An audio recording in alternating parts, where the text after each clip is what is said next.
আমার ভাইয়ানেরা সোনা মানিকেরা নবী আমার তিন দুনিয়ার বাদশাহ হাবিবুল্লাহ জনাবে মুহাম্মদুর রাসূলুল্লাহ সাল্লাল্লাহু আলাইহি ওয়াসাল্লামকে আল্লাহ পাক বড় নিয়ামত করলেন। যদি আমরা আখিরি নবীর উম্মতি না হতাম দুনিয়া যা পাপের চাপ বাবা আল্লাহ পাক জমিনটাকে ধরে উল্টে দিতে বলতে আল্লাহ সুযোগ দিয়েছে। আমার বান্দা আয় আয় ফিরে আয়। ও বেজানির আমার নবী আমার দিন দুনিয়ার বাদশাকে বেশি ভালো এই জন্য বাঁচতে হবে। আমরা গুনাহ করি, অপরাধ করি, পাপ করি। আমার নবী আমাদের জন্য মদিনা শরীফে হযরত আয়েশা সিদ্দিকা রাদিয়াল্লাহু তাআলা আনহা হুজরা মুবারকে শুয়ে শুয়ে আল্লাহর নবী আমাদের জন্য এখনো তওবা করে। সুবহানাল্লাহ বলে। আপনার নিজের গুনার জন্য আপনি দিনে কবার তওবা করেছেন?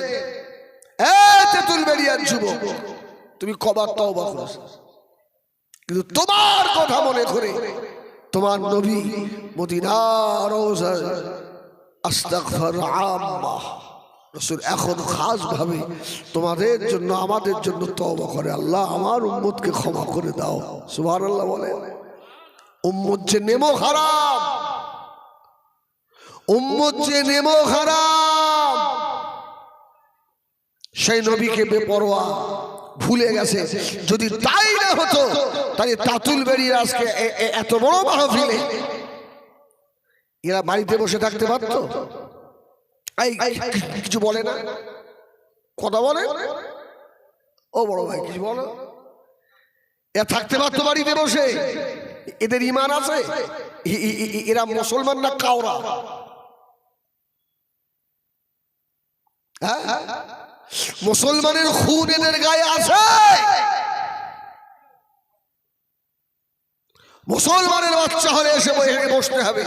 যদি নবীর উম্মত দাবি করো এখানে হাজিরা দিয়ে বাড়ি যেতে হবে।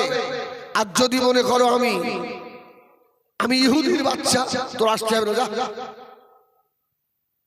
যদি মনে করো মুহাম্মদুর রাসূলুল্লাহ সুপারিশি আমার দরকার নেই, আমি হিজবুল্লাহ বলবো, তোর মতো মানুষকে এখানে আসতে হবে না। আর যদি মুহাম্মদুর রাসূলুল্লাহর সুপারিশি তোর দরকার লাগে তোর এখানে এসে বসতে হবে। তুই বসবি, তোর ঘাড় বসবে এখানে এসে। কি ঠিক বললাম না ভুল বললাম? হ্যাঁ, বড় কথা শোনার ইচ্ছা, এই জন্য এখনো বাড়ি বসে আছে। রাসূল তোমাদের জন্য কাঁদে আর তোমরা বাড়িতে বসে থাকো। ও আমার ভাইয়েরা সোনা মানিকেরা নবী আমার দিন দুনিয়ার বাদশাহ জনাবে মুহাম্মদুর রাসূলুল্লাহ সাল্লাল্লাহু আলাইহি ওয়াসাল্লাম আল্লাহ নবী পাক বললেন, কোরআনে আল্লাহ পাক জানালেন, জাউকা ফাস্তাগফিরুল্লাহ ওয়াস্তাগফার লাহুমুর রাসূল লাওয়াজাদুল্লাহ তাওয়াবার রহিমা। সুবহানাল্লাহ। নবী তার উম্মতের জন্য মদিনার রওজায় আস্তাগফার। ও নবীর জানেরা, ও মায়েরা, বোনেরা, বেটিরা, আমার নবীকে আল্লাহ বেগুনাহ মাসুম করেছিলেন। কুল্লু নবিয়্যিন মাসুমুন, বেগুনাহ নবী আমার, মাসুম নবী আমার। আল্লাহ আমাকে দরবারে 70 বার থেকে 100 বার পর্যন্ত আল্লাহর নবী তওবা করতে।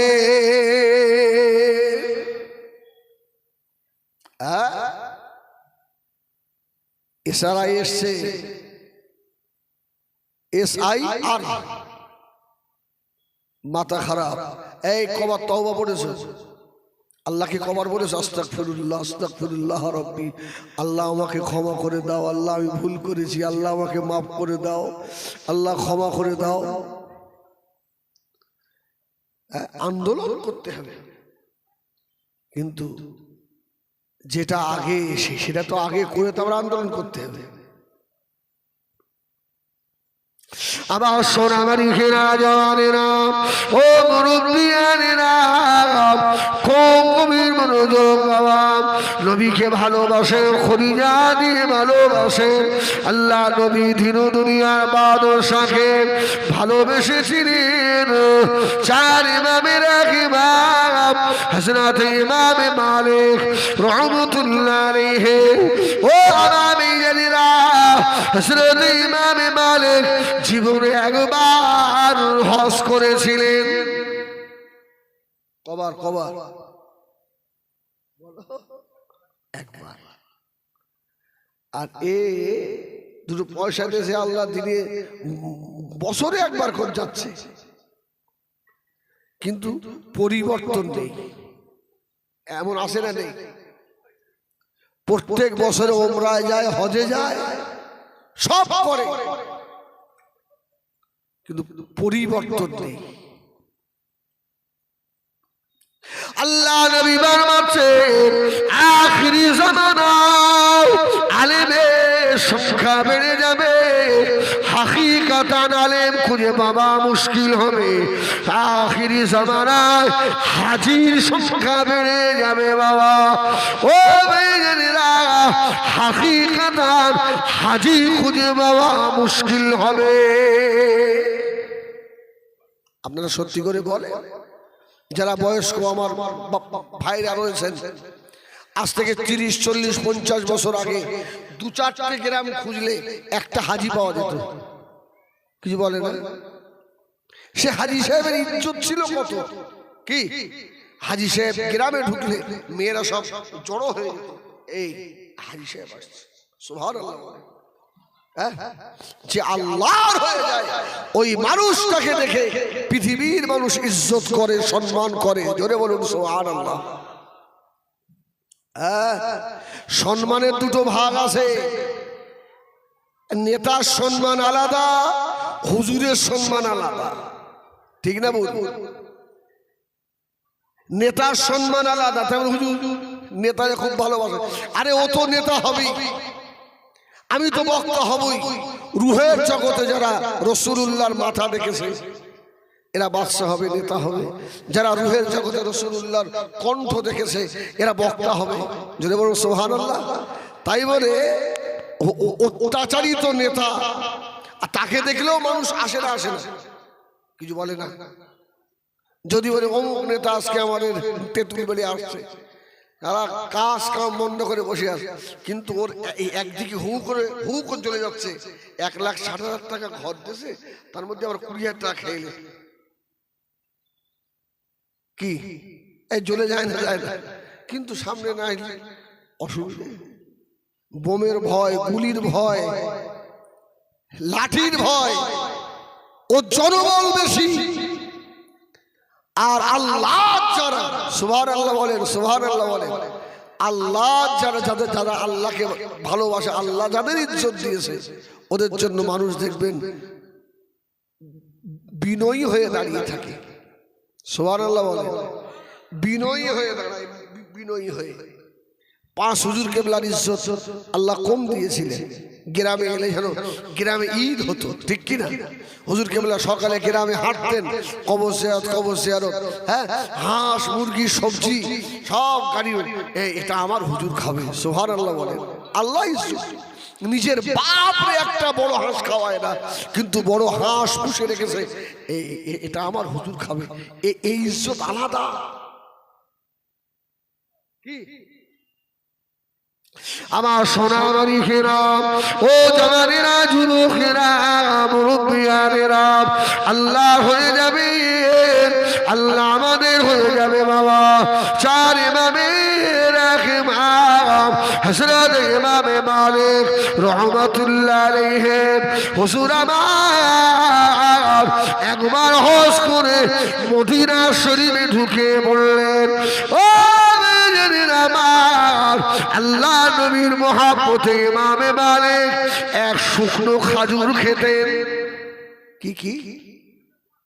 শুকনো খেজুর, যাতে পায়খানা বেশি না হয়, যাতে প্রস্রাব বেশি না হয়। 2 দিন 3 দিন পরে কাজায় হাজত হতো। ইমাম মালিক রহমাতুল্লাহ আলাইহি ঘোড়ার পিঠে সওয়ার হয়ে মদিনা পার হয়ে চলে যেতেন। জোরে বলুন সুবহানাল্লাহ। মদিনা পার হয়ে গিয়ে পায়খানা প্রস্রাব করে আবার মদিনায় ঢুকতেন।